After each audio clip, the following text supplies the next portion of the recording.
Você já pensou em mudar de carreira? Eu sou Débora Gianotto e esse é o podcast Gestão Sem Crise. Primeiramente, quero agradecer aos nossos patrocinadores, que é a IMA e a Prefeitura Municipal de Campinas, que nos proporcionou esse espaço aqui maravilhoso. E hoje eu vim aqui para compartilhar o assunto gestão de carreira, com uma convidada super especial, que assim, gente, eu estou até de óculos para ler, porque o currículo dela é imenso, tá? Então, vou pegar uma colinha aqui. Ela é engenheira de produção mecânica, ela é mestre em marketing e pós-graduanda em antropologia e história. Olha que cult que ela é.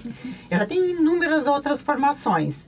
Tem formação em Master em PNL, hipnose, constelação sistêmica e Master Coach. É casada e tem 2 filhas gêmeas lindíssimas, 2 meninas lindas. Minha convidada de hoje é Raquel Barberino. Muito obrigada, Raquel, por ter vindo, por ter aceitado o meu convite. É um prazer imenso estar aqui com você. Eu que agradeço, Débora. Agradeço muito pelo convite, pela honra de estar aqui. E estou muito feliz em poder compartilhar um pouquinho da minha história, alguma experiência que seja de grande utilidade aí para quem está vendo, assistindo e ouvindo a gente. Muito obrigada. Com certeza vai ser, Raquel, principalmente porque eu conheço a sua história e sei que você fez uma transição de carreira maravilhosa. Por isso, assim, compartilha com a gente um pouquinho a sua história, da onde você veio e como você fez para chegar aqui, o que aconteceu nesses anos todos e a transição de carreira aí que você fez. Bom, são muitos anos para eu contar essa história, eu prometo que eu vou resumir bem resumidinho. Mas eu sou nascida, crescida, criada na cidade de São Paulo, nasci na periferia de São Paulo. Os meus pais, eu brinco que eles se conheceram num momento bem interessante, né? Porque minha mãe estava subindo a rua, torceu o pé e meu pai passava de moto e ele passou ali e ajudou a minha mãe, né? Eu falo que eu nasci e estou aqui por causa de um torção de pé. E daí cresci, né, nessa periferia. Ali pelos meus 15 anos eu comecei a ter uma noção do que era a responsabilidade pela escolha dos nossos, né, o nosso futuro, que a gente busca na vida.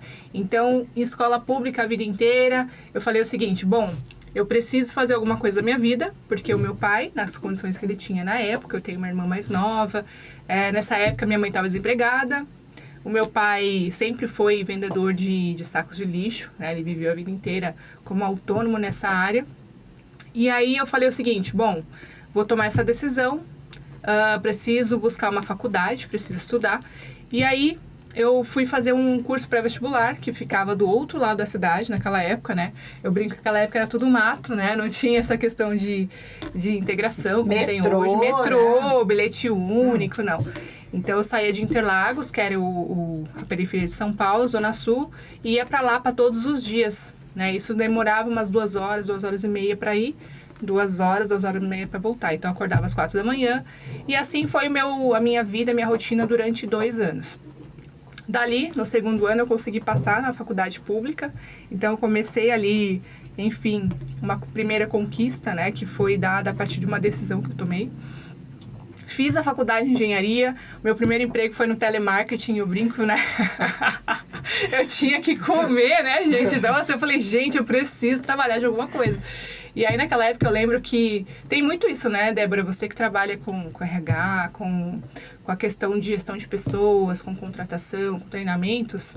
Nos primeiros empregos, tinha muito aquela questão de ter que ter uma experiência. Exatamente. E eu falava, como é que eu vou trabalhar sem experiência? Então, todas as empresas de engenharia da época, pensa, né, lá no começo do século, eu brinco, né, lá no começo do século, 21, que fique bem claro, né, que fique bem claro, né, e daí uma mulher sem experiência profissional nenhuma, porque eu nunca tinha trabalhado, assim, que engenharia já é uma disrupção, né, Raquel? Total. Eu posso fazer um livro sobre o porquê escolhi a engenharia, mas aí nessa época era uma mulher, né, sem experiência, começando, já querendo começar na engenharia, eu não consegui. Então eu comecei a trabalhar numa empresa de telefonia, e aí eu brinco que foi ali que eu aprendi, né, a falar, porque primeiro, para você aprender a falar, você tem que aprender a ouvir.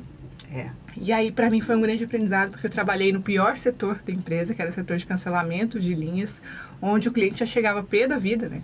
Então, eu aprendi argumentação, aprendi a ouvir, aprendi que se colocar no lugar do outro, né, nas necessidades do outro, é muito importante para você até fazer um relacionamento interessante para as duas partes.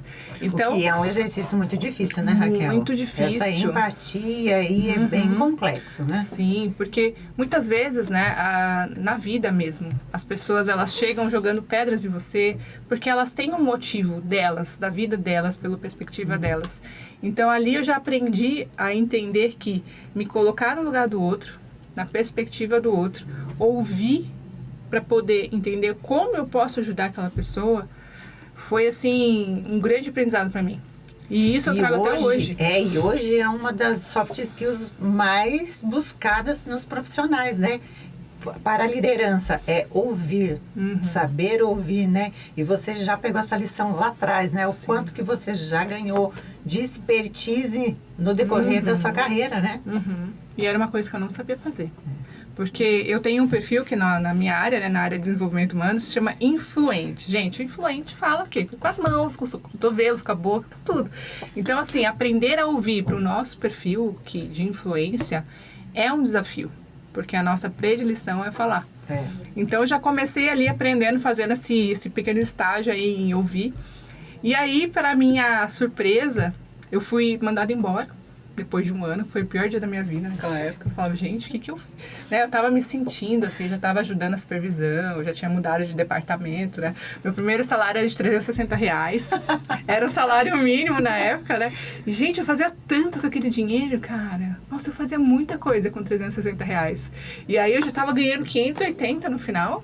Já tinha passado ali para um departamento mais top. Super promovida. Super promovida e tal. E aí fui mandada embora. Essas empresas, normalmente, elas fazem uma reciclagem muito grande. E foi uma decepção enorme para mim. Daí, dali uns 2 meses, eu comecei a me arriscar a procurar estágios na área de engenharia, porque eu continuava a faculdade, precisava de dinheiro, de trabalhar e tudo mais. E comecei a fazer algumas entrevistas. Na primeira empresa onde entrei, eu lembro que na entrevista eram 12 homens para uma vaga. E eu lembro que eu cheguei lá toda tímida e tal, na empresa, né? Nunca tinha entrado numa firma, porque era uma firma, né? Meu pai falava firma, meus tios, né? Tinha um tio metalúrgico também. E aí eu cheguei lá na firma e tal, um monte de homens sentados, meninos, né? Pra mim eram homens lá na época. Meninos de 19, 20 anos. E um deles falou assim pra mim, você veio fazer entrevista pra administração? Aí eu falei, não, eu vim fazer entrevista pra engenharia. E aí, Débora, começou o meu primeiro, vamos dizer assim, meu primeiro teste de resiliência. Eu falo assim, a vida, ela vai testar você para ver se realmente você quer aquilo.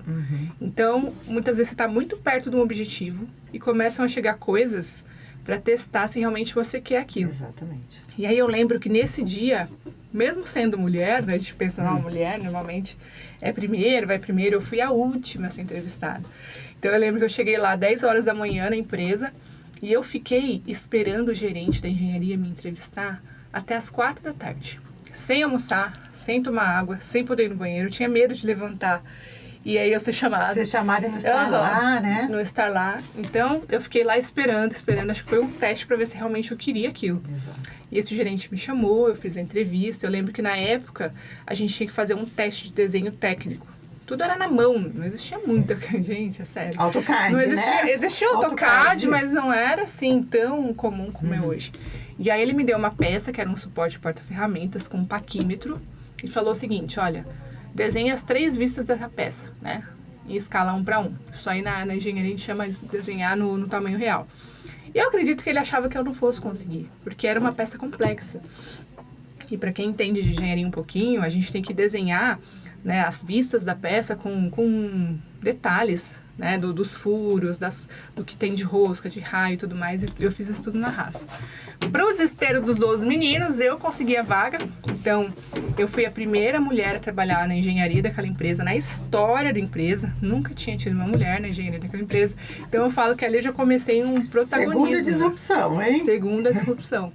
Fiquei nessa empresa poucos meses, porque uma outra empresa concorrente me chamou para trabalhar. E aí fui. Nessa empresa era uma multinacional, já era uma empresa muito bem conceituada mundialmente. Então eu fiz uma carreira bem interessante. Fui para fora do país, trabalhei nos Estados Unidos um tempo. Trabalhei em outras empresas multinacionais também, sempre na área de engenharia. Então, assim, foram 12 anos nessa experiência.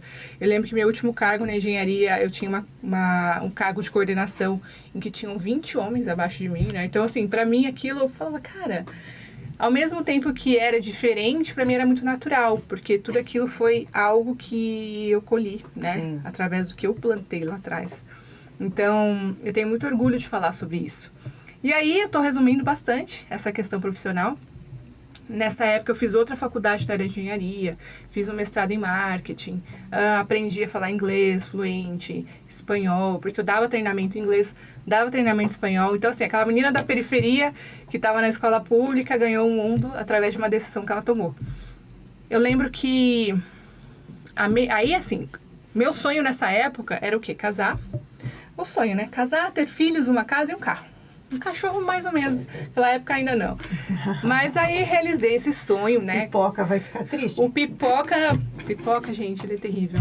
Ele veio há pouco tempo. E aí, nessa época, eu realizei esse sonho. Eu tinha uma bela família, né? Uma casa própria, um carro, filhas. E aí, quando as minhas filhas tiveram... Eu tive gêmeas, né? Engravidei de gêmeas. Tenho 2 menininhas. E quando elas fizeram 1 aninho, nessa época eu estava de licença da empresa, eu falo que a minha licença ela ainda estava valendo, porque na época o meu gerente, o meu diretor, ele não contratou ninguém. Porque eu falei o seguinte, olha, eu vou cuidar das minhas filhas até elas terem 2 aninhos. Quando elas fizerem 2 anos, eu ponho elas na escola. E aí eu volto. Ele falou, tá bom, então nesse meio tempo, seu computador tá aqui, sua mesa tá aqui, e eu não vou contratar ninguém. Então, assim, eu brinco que eu tava de licença do trabalho ainda, né? Exatamente. E quem aí... tava lá tava surtando, né? Porque Sim. a falta de um profissional faz muita falta numa Exatamente. E aí, nessa época, jamais imaginei trabalhar com outra coisa. Pra mim, meu sonho... Qual que era o meu sonho ali, né? Profissional. Eu vou trabalhar, vou ter um cargo de direção, vou me aposentar, né? Com uma boa aposentadoria... E aí eu abro uma franquia, né? A minha vida ideal era essa. Meu sonho, tava tudo controlado. Engenheiro assim, né? Engenheiro calcula tudo. Pra mim, era tudo muito bem, tava tudo certinho ali. E veio o primeiro aprendizado muito forte. Vem a vida, né? Vem a vida e fala assim, ó, querida, não é assim. Não é você que calcula certas coisas, né? E aí eu lembro que tava tudo um conto de fadas, eu ganhava bem, tinha um bom salário, casei com um marido maravilhoso, as filhas lindas, bebezinhas, fizemos 1 aninho, né, aquela coisa do buffet, né, e aí isso o sonho da mãe, o sonho da mãe, imagina, as crianças estavam dormindo, não estavam nem, né, normalmente a festinha assim, a criança, a última coisa que ela tá fazendo é curtir a festa. E aí é uma coisa, eu falo que o aniversário de 1 ano é pra mãe mesmo se realizar, sabe? Porque normalmente, Débora, em 1 aninho, a mãe já se recuperou daquele baque da gravidez, né? Então ela já tá se sentindo mais bonita, mais confiante. E ela quer mostrar pra família, pros amigos, como foi legal, como deu certo, né? Aí eu vou entrar no papo de antropologia. A mãe de sucesso, né? A mãe de sucesso. Aí eu posso falar um pouquinho, né, sobre isso na questão antropológica da coisa. Mas aí, nesse período, imagina que isso foi no mês de novembro, a festinha delas. E quando foi em janeiro, eu tive o primeiro baque da minha vida. O meu marido, Marcos, ele fez uma bateria de exames de rotina, natural, nada assim que tinha algum sintoma. E aí, nessa época, a gente descobriu um câncer nele, né? Já era um câncer bem avançado. Então, você imagina assim, que de 1 a 4, sendo 4 o maior grau para qualquer tipo de câncer. O dele já estava no grau 3. Nossa. E aí, aquilo lá, susto. Quando eu olhei para aquilo, eu falei assim, e agora? Qual que é a fórmula que eu vou usar aqui, né? Porque foi, assim, totalmente inesperado essa questão. Eu lembro que nessa época, com 2 bebês de 1 aninho em casa, o marido fazendo tratamento, eu falei assim, eu preciso resolver esse problema. Uma das questões que eu tenho muito forte em mim, né, é resolução de problema. Porque a tendência... Ele não te impacta, não te para, não te paralisa, ele te move. Eu tenho uma questão assim, sempre que eu tive um problema na minha vida, eu nunca paralisei com esse problema. Sim.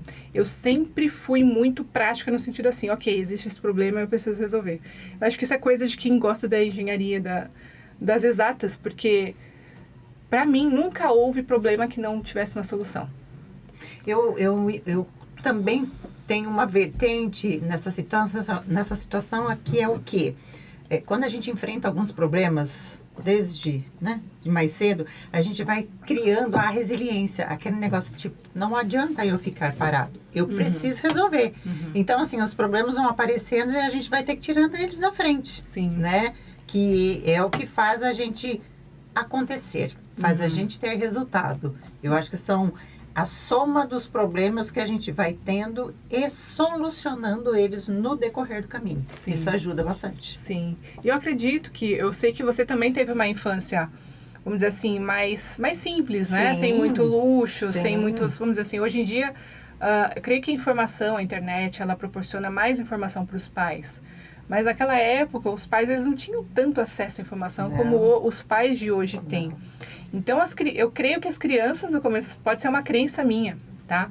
Mas eu creio que as crianças do começo do século, ali, né, antes da era da internet e tudo mais, elas naturalmente cresceram sem muito apoio no sentido de informação vindo dos pais. Não porque eles não quiseram dar, porque não existia. Não existia, exatamente. Né? Não existia. Então, é uma geração que naturalmente ela tinha que se virar. Eu, na escola, quanto bullying eu passei na escola, muito, que eu nunca contei pra minha mãe. Que assim, não era bullying. Quer dizer, era bullying na linguagem de hoje. Na linguagem de hoje, né? Antigamente, tipo, assim, não existia esse termo, sarro, né? Discutia, brigava, resolvia ali e bola pra frente. No outro dia, era um outro apelido, uma outra brincadeira. Sim. E aí a criança, segue, o adolescente, ele aprendia a se virar. Sim. Ele aprendia a se defender. Não, o que eu vou fazer amanhã? Quando eu der de cara com fulano. Eu lembro que tinha uma menina na minha sala que ela chamava Regiane. Nunca me esqueci da Regiane. Regiane era um pesadelo pra mim. E assim, eu falava, gente, o que a Regiane vai fazer hoje comigo? Então, assim, eu já ia pra casa pensando no qual estratégia eu ia usar no outro dia pra me defender. Eu tinha 12 anos, né?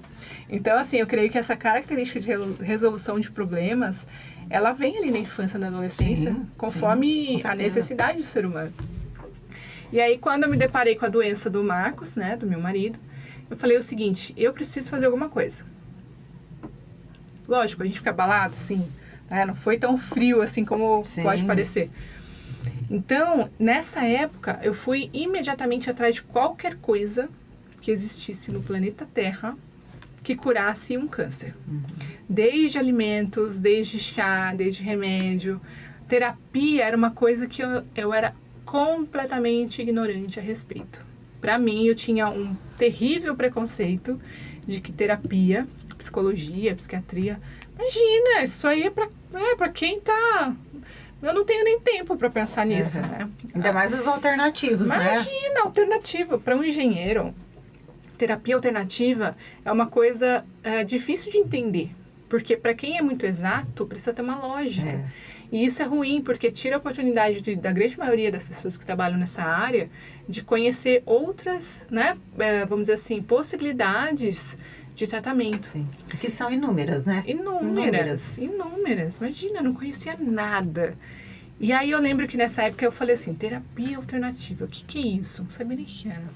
Não, nem para que servia, onde que fazia, como que era. E aí eu comecei a ir atrás dessas terapias alternativas, junto com a quimioterapia, com a radioterapia, e cuidando das bebês e do psicológico dele, que é a pessoa que ela, normalmente ela tá com essa questão de saúde, né, de doença, não tem como não se abalar. Uma coisa é você ver de fora para ajudar, outra coisa é você estar dentro, associado. E aí você vê a importância de ter alguém que consiga te auxiliar em todos os momentos da sua vida. Né? De apoio. Porque assim, hoje, eu tenho um mentor meu que ele fala o seguinte, se você hoje for internado e precisar usar fralda, quem vai trocar sua fralda? E aí, quando ele faz esse tipo de pergunta, muita gente fica raciocinando, cara, não tem essa pessoa. Eu tô crendo. E você, Débora, tipo, já tô pensando, pegou essa pergunta? Essa me pegou, hein? Porque é algo inesperado.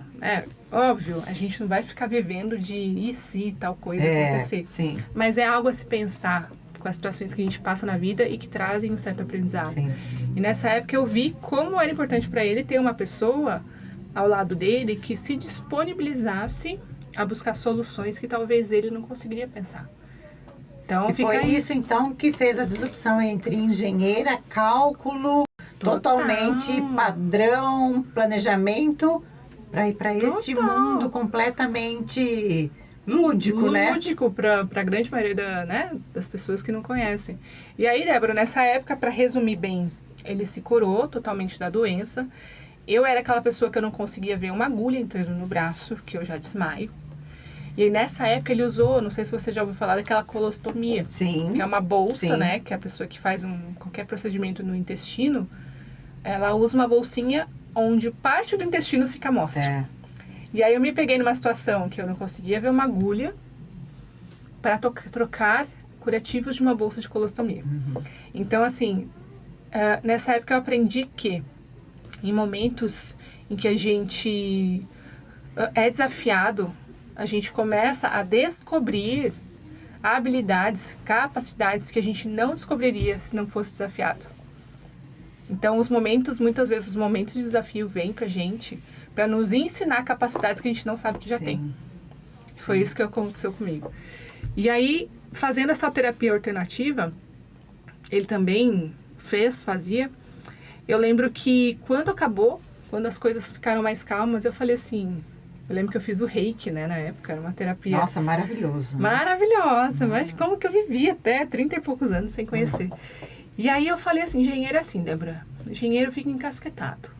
Eu falei o seguinte, quero saber como é que funciona isso. Não tem lógica. Então, para descobrir a lógica que havia naquela terapia... A lógica engenheira. A lógica engenheira, eu comecei a estudar. Resumindo, eu cheguei no nível de mestre reiki, né?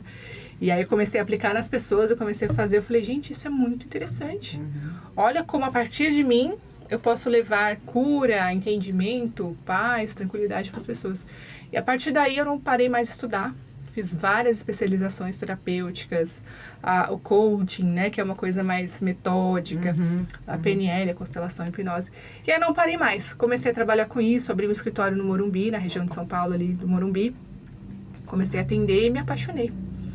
Então, desde então, eu falo, esse foi o marco em que eu entendi que eu não gostaria mais de trabalhar com a engenharia de máquinas para trabalhar com a engenharia de pessoas. Então, hoje eu tenho tantas formações nessa área que é difícil eu dar uma denominação específica. O que você é, Raquel? É difícil, né? O que você é? Hoje em dia, o que você é, a gente correlaciona com a profissão. A gente é muito mais do que a profissão. Sim. Mas o que eu faço? A nomenclatura, hoje? né? Muito mais. Eu sou engenheira de pessoas. Eu acho lindo essa nomenclatura que você se autodenomina. Acho lindo. Sim. E aí, os meus conhecimentos, né? Aí, nessa questão de transição de carreira, não sei se faz sentido eu falar isso agora, mas nessa época, o que vinha dentro de mim muito forte? O sentimento. Ok, eu tô trocando de carreira, tô indo para uma outra área, e tudo que eu já fiz? E todas as formações que eu já fiz, e todas as experiências que eu tive. Porque eu fiz um nome na engenharia. Eu tinha um nome ali naquela área que eu trabalhava. Você já era reconhecida, né? Muito reconhecida. Eu tinha um excelente salário. Eu tinha uma estabilidade imensa. Eu tinha, assim, uma facilidade de trabalhar com aquilo muito grande. Porque eu gostava e eu sabia. E aí, decidir mudar de área não foi tão fácil, assim. Eu contei aqui muito... Eu acredito que muitas pessoas passam por isso, né? Como é que eu vou mudar completamente de área, sendo que eu trabalhei tantos anos com isso, eu estudei, eu me dediquei, eu coloquei energia nisso, e como que eu vou mudar agora? Então, você elenca isso a sua maior dificuldade na transição? Na transição. Pós-transição, vamos dizer assim, né? Sim, Porque assim, você mudou para fazer o acolhimento com o seu marido. Sim. Você gostou da área, achou interessante, e daí você entrou em conflito. O que eu faço com tudo isso que eu era até neste ponto? Porque daqui para frente eu sei o que eu quero ser. Tem um caminho para correr, lógico, porque não é fácil, né, Raquel? Sim. Não é fácil fazer transição de carreira. Começar do zero. É assim, é abandonar uma coisa que você era e começar uma coisa que você não sabe ainda o que vai ser. Sim. E assim, isso para você foi o mais difícil? Foi. Deixar o seu conhecimento técnico. E não utilizar mais esse conhecimento técnico. Essa foi a sua maior dificuldade? Sim. Nessa época, essa foi a minha maior dificuldade. Por quê? Porque eu tinha justamente esse pensamento. E tudo que eu já fiz não vai servir para nada. Então, assim, eu lembro que começava a vir as imagens, né? Das faculdades que eu fiz, das empresas onde eu passei, do reconhecimento que eu já tinha no mercado naquela época. Porque uma mulher naquela época, nessa área reconhecida, cara, é raríssimas. Sim. Eu não conheci nenhuma. Eu não conhecia uma mulher nessa época que fosse, assim, uma inspiração. Nossa, eu quero ser como aquela mulher. Então, assim, você não teve referência. Você não. Hoje é uma feminina, referência. Feminina, não. Legal. Eu lembro que eu comecei a ser referência de outras meninas que estavam começando a estudar ali no Senai, nas escolas técnicas. Elas achavam super legal. Eu saí até numa matéria na época das mulheres na engenharia, de uma revista bem, vamos dizer assim, bem famosa no setor. E aí, quando eu decidi, falei assim, não, vou assumir essa carreira nova, era como se fosse assim, eu perdi 12 anos da minha vida. Sabe? Uma sensação de apego. Eu tinha uma sensação de apego. Entendi. Porque o que acontece? Hoje, sabendo como a nossa mente funciona, quando a gente muda de carreira, e até para vocês que estão assistindo ou estão ouvindo, que tenham essa vontade ou estão passando por isso, existe uma coisa que acontece nessa transição, que é como se fosse uma mudança de identidade. Porque até então eu era Raquel engenheira, coordenadora comercial. E normalmente tem o nome da empresa, né? Eu sou Raquel da X empresa. Daquela né? empresa multinacional e tal. E assim, um orgulho para a família, né? Poxa, minha filha venceu. Eu fui a primeira pessoa da minha família a fazer um curso superior. Então, assim, tudo isso vem à tona, né? Porque mudar de carreira para o nosso inconsciente, que já tem uma identidade formada, é como se fosse mudar uma identidade. Vou mudar quem eu sou. Por isso que existe tanta resistência hoje, né? Muitas vezes a gente pensa assim, não, é só o financeiro.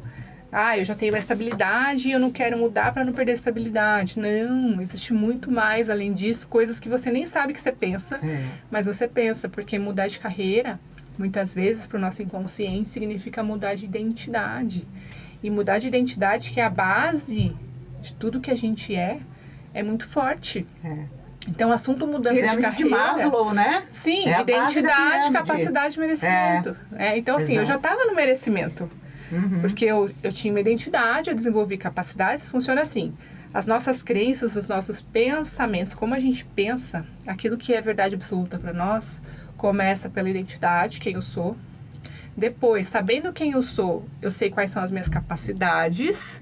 E aí vem a segunda parte da pirâmide, né? Imagina a base, identidade, capacidade no meio, e aí vem o merecimento. Então, quando eu sei quem eu sou, do que eu sou capaz, eu sei o que eu mereço. Eu já estava num ponto que eu sabia o que eu merecia, por tudo aquilo que eu já construí. E aí, quando você muda de carreira, você baixa tudo, você desce a pirâmide até o começo, porque eu tenho que mexer na identidade. E qual é o conselho que hoje você daria, experienciando tudo isso, para as pessoas que desejam fazer essa transição de carreira? Tá. Hoje eu falo da engenharia de pessoas. O que me diferencia na área do desenvolvimento humano? Existem muitas terapeutas? Existem. Existem muitos coaches? Existem. Mas uma pessoa com tudo isso, engenheira, creio que eu conheço só a mim. Sim. Então, assim, qual que é o grande diferencial para mim, hoje, na minha profissão? Toda a minha trajetória. Porque aquilo que eu construí antes de estar nessa carreira nova é o que vai me diferenciar de todas as pessoas que estão agora. Porque, por exemplo, eu tenho uma facilidade enorme de chegar na frente de uma pessoa, ouvir o que ela tem de reclamação, questionamento, de dor, e eu consigo muito facilmente... Eu brinco, né, que quando a pessoa está na minha frente, eu começo a ver uns fluxogramas, assim, do lado dela, e eu vou colocando em cada caixinha, porque engenheiro de produção tem muito a questão, né, da lógica, da sequência das coisas. Então, quando alguém me conta o problema, ou a necessidade que ele tem, ou ela, para mim é muito simples. Então, assim, olha só, hoje, todos esses 12 anos que eu passei na engenharia, eles me trouxeram uma bagagem de raciocínio lógico, no sentido de resolução fácil e rápida, porque produção, quem trabalha em produção sabe, Produção não dá para pensar. Produção você não pode perder um segundo. Produção, você tem que eliminar onde está o gargalo. A gente fala o gargalo, né? É. Que é onde para a produção toda. Então, muitas vezes, para uma pessoa, o gargalo da produção dela está na família. O gargalo da produção dela está no relacionamento. Está numa crença que ela tem sobre ela mesma, num bloqueio que ela teve no acontecimento. Então, eu consigo muito facilmente identificar onde é que está esse gargalo que está impedindo essa pessoa de chegar onde ela quer. E rapidamente eu aplico o que ela tem que ser, o que tem que ser aplicado. A ferramenta específica para aquele problema, né? Não faça a pessoa perder tempo, fazer as 20 sessões para descobrir o que ela tem. Sim. Então, assim, hoje o grande diferencial, meu diferencial na minha área, é justamente o que eu passei. Então, vocês que estão mudando de carreira, ou acabaram de mudar de carreira, ou querem mudar de carreira, não achem que tudo que vocês fizeram vai ser perdido. Pelo contrário, o teu background, tudo que você fez lá atrás, isso vai ser justamente o que vai te tornar muito melhor na profissão que você escolheu.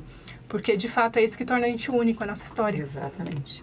Todas as ferramentas que nós fomos adquirindo no decorrer, né? Eu também costumo falar sempre, porque assim, toda vez que nós vamos fazer uma transição de carreira, ou que alguém nos procura, ou procura a mim, ou procura você, né? Quando o profissional for procurar uma pessoa para fazer transição de carreira, procure um profissional que passou por este processo, que vivenciou por isso. Porque senão são só histórias de livros e que são muito importantes. É o embasamento. Só que é aquilo, né? É igual faculdade. Faculdade da teoria, a hora que você vai na prática é um pouquinho diferente. E na transição de carreira também é assim. Então você precisa pegar um profissional que passou por isso, experienciou isso para ser mais assertivo. Porque ele vai saber falar o que você não pode fazer, que você vai errar, ou o que você deve fazer, que vai ser mais assertivo, né? Sim. E hoje, Raquel, com todo o seu protagonismo, porque você já começou com esse protagonismo lá desde os 12 anos, aonde você resolveu, fala assim, vou mudar a história da minha vida, né? No caso, da sua vida e da minha família. Sim. Vou ser um diferencial. Você acha que o protagonismo é uma qualidade essencial para ter bons resultados, para ter sucesso? Sim.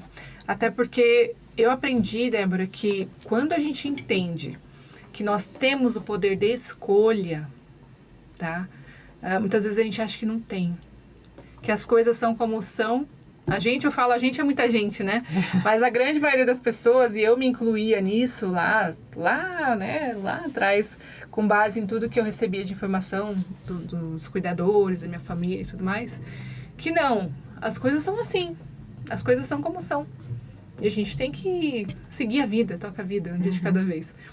E aí, uma das coisas que eu acho o maior pecado que tiram das pessoas é justamente dar para elas essa consciência de que elas têm poder de escolha. O que é o protagonista? É aquele que vai lá e fala, não, eu sou o ator principal da minha vida. Eu não estou esperando alguém fazer por mim aquilo que eu sei que eu posso fazer. Então, é o conceito que a gente chama de autorresponsabilidade, né, na nossa área. Mas é como se fosse o seguinte, olha, eu não consigo, por exemplo, ter atitudes novas se eu não sei para onde eu vou, né? Então, assim, se eu não tenho uma direção certa para onde eu quero ir, lá com 15 anos eu sabia o que eu queria. Nessa época, sabe o que eu queria? Eu queria ajudar minha mãe, porque minha mãe estava com o nome sujo. Eu queria ajudar minha mãe, eu queria comprar um guarda-roupa pro meu quarto e uma porta. Meu sonho era esse. Então, eu lembro que toda vez que eu ia pro cursinho, eu falava, não, eu sei para onde eu tô indo. Mas assim, óbvio, com base nas referências que eu tinha, aquilo era muito... No seu mundo, né? No meu mundo. No seu mundo. Então, assim, quando a gente tem uma imagem daquilo que a gente quer, eu tinha imagem no guarda-roupa que eu queria, eu tinha imagem da minha mãe feliz, porque eu estava ajudando ela, né? E aí, assim, quando existe uma imagem, um porquê, para onde fica mais palpável aquelas ações diárias. Porque muitas vezes a gente não sabe para onde está indo, faz, aí não vê resultado e fala, mas Alice por dos que Países eu tô das cansada? Maravilhas, né? Eu tô cansada e não fiz vou, nada. Qualquer caminho serve, né? Sabe aquela sensação, nossa, o dia passou, eu fiz, mas parece que eu não fiz nada. Por quê? Não tem um propósito, não tem um foco, não tem um porquê de estar fazendo aquilo. Então, para quem está ouvindo a gente, eu acredito que assim, é muito importante você se dar o direito, que já é seu, mas talvez você não saiba que já é, de escolher um futuro, um destino, um porquê. Porque se você não escolhe, é como se fosse assim, eu vou administrando as consequências. Sabe quando você vai jogar tênis, né? Não sei se vocês já viram, mas existe uma maquininha que fica batendo a bolinha e você fica lá, né? Então, assim, se você não sabe o que você quer da vida, você vai ficar batendo bolinha, vai ficar cansada.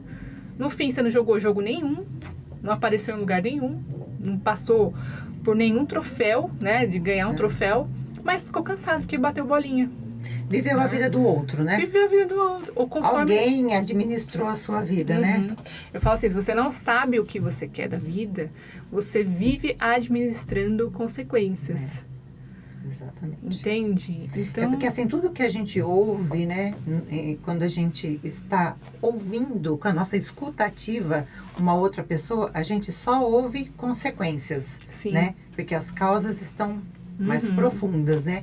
E a pessoa fica presa às consequências e não às causas, né? Porque as causas são doloridas, né? Muito doloridas. Sim. Muitas vezes a gente nem quer olhar para elas. Exatamente. Porque dói. Dói demais, demais, demais. E você consegue hoje fazer uma analogia entre o protagonismo, não só o protagonismo da Raquel, e todas essas questões aí de autorresponsabilidade, sucesso, ter o controle da sua vida, fazer aquilo que você planejou? Sim. É como... Eu tenho atendido, eu vou dar um exemplo das pessoas que eu atendo que têm questões muito parecidas com questões que eu tinha antes de ter conhecimentos que eu tenho hoje. Existe dentro da nossa mente, da nossa cabecinha, uma coisinha chamada merecimento, tá? E lembra lá atrás assim, olha, se você for boazinha, você vai ganhar o presente do Papai Noel. Né? Eu só ganhava presente uma vez no ano e olha lá, assim, né?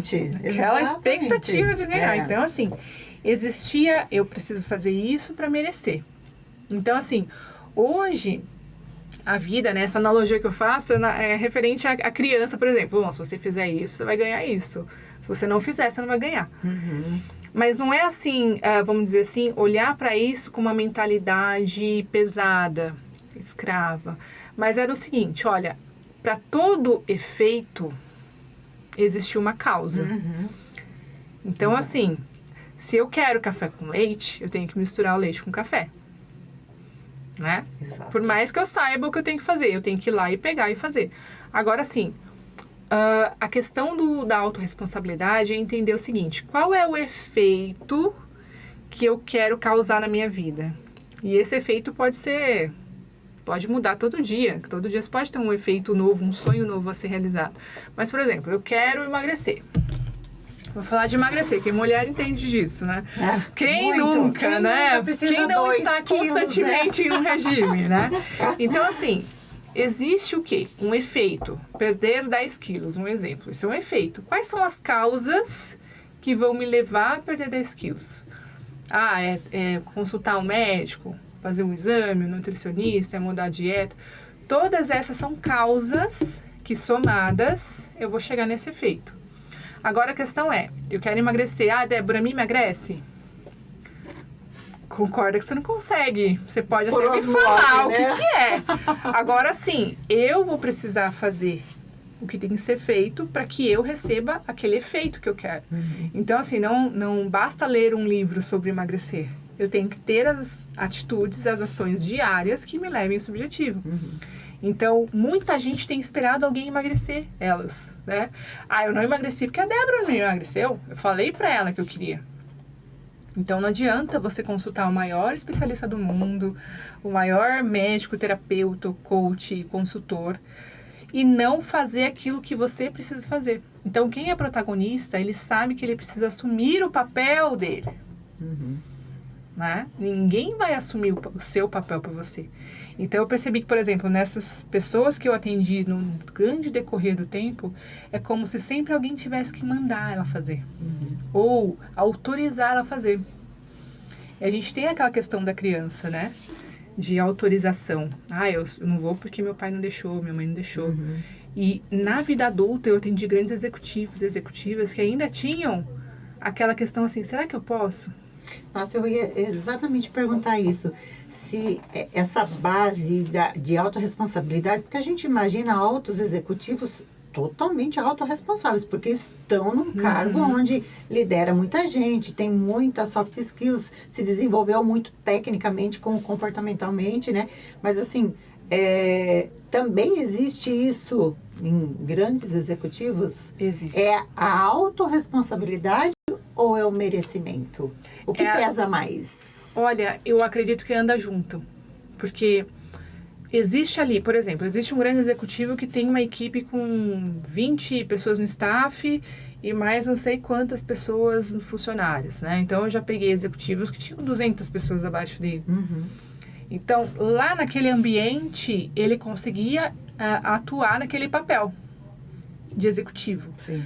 Mas quando ele ia fazer aquilo para ele, na casa dele, por exemplo, ou para ele mesmo, é como se ele não tivesse autorização de tomar posse da vida dele. Como se ele tivesse dois papéis. Um papel da empresa e outro papel em casa, ou um papel com ele mesmo, porque nem todos eram casados. Sim. Mas assim, eu via que ele tinha uma capacidade de gerir pessoas até, mas ia até um certo ponto. Por quê? Chegaria num ponto em que o emocional seria tão mexido que precisaria ter uma autogestão dele para que ele pudesse gerir outras pessoas. Então, muitos executivos e executivas esbarram nisso, nessa questão da autogestão, da autoliderança. E é aí que as coisas começam a acontecer. Começa a vir o estresse demasiado, o burnout, a ansiedade. Por quê? Chega num ponto que ele não dá conta. E ele não entende por que ele não dá conta. Então, muitas vezes, é olhar para dentro para poder externar melhor, uma liderança melhor. E essa, como eu falei, eu fui essa pessoa que tinha essa cabeça de é besteira, terapia, isso é perda de tempo, não tenho tempo para isso, não preciso disso. Que bobagem. Tem um certo preconceito ainda nisso, né? Muito preconceito. E em todas as classes sociais, né? Em todas as classes sem sociais. exceção, tá? Essa importância de olhar para si é algo visto como uma coisa lúdica.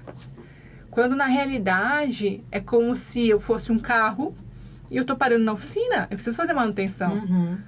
Porque hoje em dia, o que acontece? As pessoas rodam na estrada, pega buraco, pega chuva, dá um arranhãozinho aqui, outro ali, fura pneu, mas não para fazer manutenção.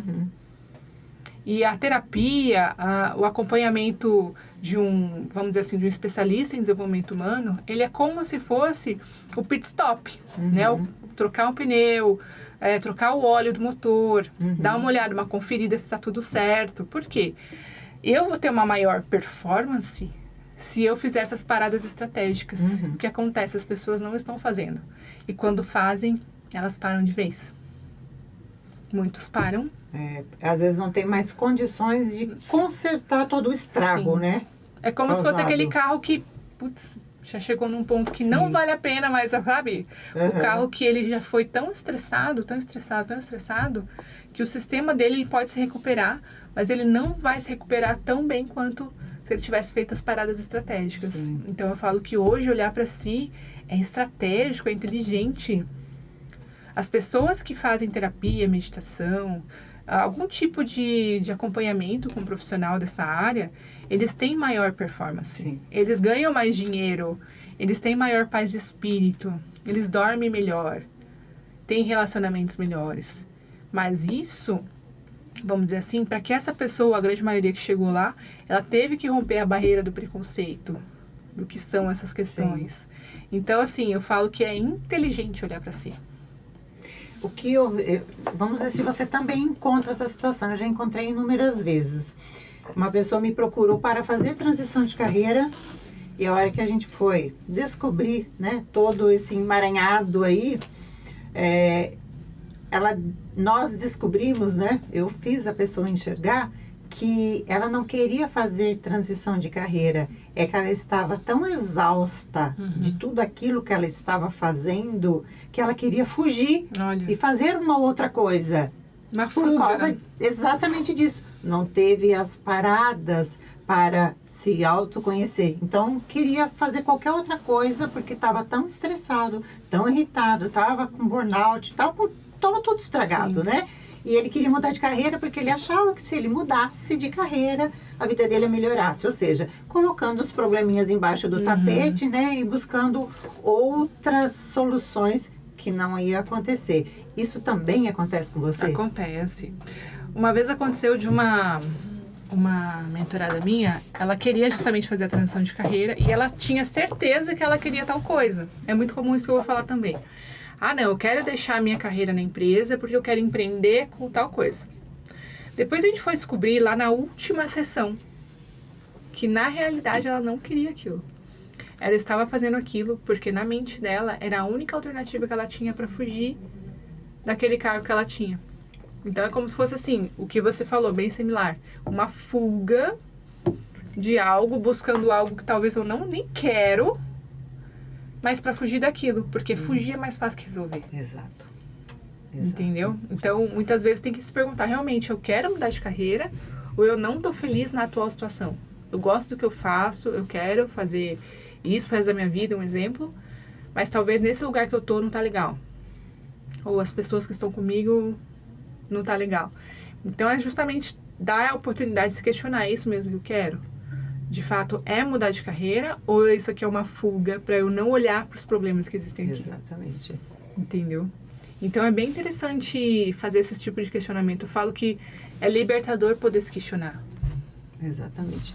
Essas questões e assim, nós que fazemos esse processo, nós não estamos livres dos problemas que a gente enfrenta todo dia e toda hora. Tem situações que a gente entra numa encurralada e assim, que fala assim, meu Deus, e agora? Vou para onde? Só que assim, como nós temos as ferramentas, né? Todas as formações, a história de vida da gente faz com que a gente volte, faça o pit stop que você disse, fala assim, nossa, e agora? Vamos lá, preciso pensar, né? Me fechar um pouquinho, pegar aí todo o meu arcabouço de conhecimento e falar assim, agora eu preciso me recolher, pensar, estruturar meus pensamentos, buscar um profissional, porque nós também precisamos de profissionais para nos ajudar, né?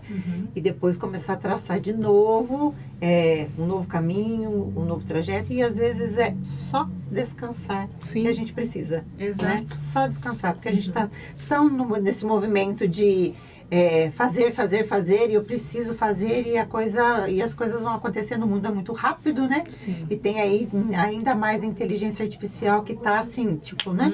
Segundos fazem as coisas que a gente levava horas antes. Então, assim, a gente tá sempre correndo. Então, assim, às vezes, a gente só precisa descansar. Sim. No final de semana, relaxar. Para quem gosta de ir pra praia, quem gosta de ir pro campo, né? Só assentar um pouco a poeira. E às vezes até ficar em casa mesmo, tipo, parece que faz assim, né? A solução do problema explode, né? Na frente da gente. Sim. É como se fosse dar um reset, né? É resetar. Inclusive, eu gostaria da oportunidade de falar que eu abri uma empresa chamada Resetar, né? Que Academy. legal! Que nome Justamente criativo. nesse conceito, por esse conceito. Porque o que acontece? Imagina um computador, já que você falou desse phase out aí que a gente precisa fazer muitas vezes, um computador que tem muitas janelas abertas, né? Quem nunca passou por isso, né? Um monte de janelinha aberta, e aí o computador trava. Ele buga, né? Buga, né? Tem um monte de coisa acontecendo, igual a vida. A gente faz várias coisas, né? Por exemplo, mulher que tem filho, tem casa, tem marido, e se cuida, né? E trabalha, e tudo mais, e amigas, e família, e um monte de janelinha aberta. Chega uma hora que trava. E aí você sabe que tem um monte de coisa ali, mas o que eu faço? Porque fica numa coisa de até uma paralisia mesmo. Então, muitas vezes a gente dá um Ctrl Alt Del, né? Para resetar o computador. E quando a gente reseta, o que acontece? Aquelas janelas muitas vezes continuam lá. Mas é como se fosse dar um refresh no sistema. Bom, ok, parei um pouquinho, fiz uma pausa estratégica e agora eu consigo continuar as minhas atividades. Então, esse reset aí, né, a gente precisa fazer. É estratégico, é necessário. É saudável. É saudável. É saudável. Bom, Raquel, assim, a gente trocou muita informação aqui, né? Muito legal tudo isso que a gente falou aqui. Então, hoje você tem uma mentoria que para as mulheres, você abriu aí essa empresa para ir para o mundo corporativo. Então, hoje você atende B2B, B2C, né? E todo esse conhecimento, tanto o seu como o nosso, ou qualquer outra pessoa que trabalha com desenvolvimento humano, a gente tem que, a conclusão que a gente chega, né? A gente tem que pegar todo o nosso histórico de vida, as ferramentas, os cursos e trilhar tanto a nossa vida, né? E para ajudar as outras pessoas. Você consegue também fazer esse link? É isso daí que também você consegue enxergar? Sim, totalmente. Eu acredito que o nosso, vamos dizer assim, o repertório de vida que a gente tem é o que de fato faz com que sejamos quem somos hoje. Eu não estaria aqui hoje no podcast com a Débora conversando sobre isso se não fosse todo o histórico que eu passei. Então, é passar a valorizar essa história. Porque o que acontece, principalmente em transição de carreira, é como se eu apagasse aquela parte, porque aquela parte teoricamente não serviria para agora. Isso é uma bobagem gigante. Não, aquela parte é muito importante. Ela faz parte de quem sou hoje. Então, assim, é isso que me construiu. Então, pegar todo esse histórico, entender a sua vida, como é que você chegou até aqui, valorizar isso. Porque é isso que vai fazer com que você seja até mais autoconfiante. Que legal. Porque a autoconfiança, ela vem do conhecimento. Sim, com certeza. Entende? Com certeza, com certeza. E a gente está aqui finalizando o nosso podcast, mas eu não poderia finalizar essa nossa conversa maravilhosa aqui. Gente, eu conheço a Raquel já faz alguns anos, tá? Nos conhecemos em treinamento. Sim, sim. E assim, deixa uma mensagem para as pessoas que vai nos ouvir, aquilo que você acha muito importante, bastante relevante e que ao ouvir as pessoas vão conectar e vai falar assim, precisava ouvir isso. Bom, eu tenho muitas coisas para falar, mas eu quero falar o seguinte. Se hoje fosse o último dia da sua vida, o que você se arrependeria de não ter feito? E por que você não fez ainda? O que impede você de fazer as escolhas que você gostaria de fazer? Eu falo que o lugar mais rico do mundo, de todos os países, são os cemitérios. Porque nos cemitérios existem músicas que não foram escritas, livros que não foram lidos, declarações que não foram feitas, invenções. Amores não vividos. Amores não vividos. Quantos? Quantas invenções poderiam existir se essas pessoas não tivessem levado para o túmulo aquilo que elas poderiam escolher? Então, se a sua vida acabasse hoje, o que você se arrependeria de não ter feito? E que tal você começar a se permitir fazer essas escolhas? Só um exemplo, para finalizar, 30 segundos. Eu fiz essa pergunta para mim quando meu pai faleceu agora, em janeiro. Falei, cara, meu pai era tão novo, meu pai morreu de um mal súbito e de 62 anos, com 62 anos. Eu falei, o que será que meu pai gostaria de ter feito que ele não fez? E eu fiz para mim essa pergunta. Eu falei, eu não quero morrer sem tocar um instrumento musical, né? E eu já estava querendo fazer muito isso. E aí eu lembro que eu falei o seguinte, para eu tocar um instrumento, o que eu vou fazer? Decisão rápida. Eu vou comprar um violão. Comprei o violão, comecei a fazer aula. E tá acontecendo. Então, assim, muitas coisas são tão simples. É porque às vezes a gente pensa em coisas complexas, né? Então, coisas simples. E isso me dá um prazer imenso. Então, assim, não deixe de se permitir fazer escolhas. Se a vida acabasse hoje, o que você não teria feito que gostaria de fazer? Se não fosse o medo de começar ou de ser criticado, o que você já estaria fazendo?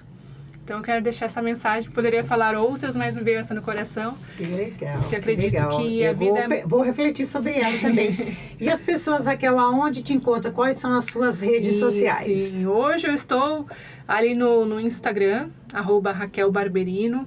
Eu trago muitos conteúdos ali referentes a desenvolvimento pessoal. Eu também tenho @Resetar Academy, que é a minha empresa para treinamentos para líderes e equipes na parte corporativa. E eu tenho ali o direct, ali no meu Instagram você tem os meus contatos, como falar comigo, tenho acesso ao meu WhatsApp. E eu vou ficar muito feliz em poder contribuir naquilo que eu for útil. Muito obrigada pelo convite, Débora. Fiquei muito feliz. Eu agradeço demais a sua presença. Muito obrigada por ter vindo de tão longe aqui para mim. E esse foi mais um podcast Gestão Sem Crise.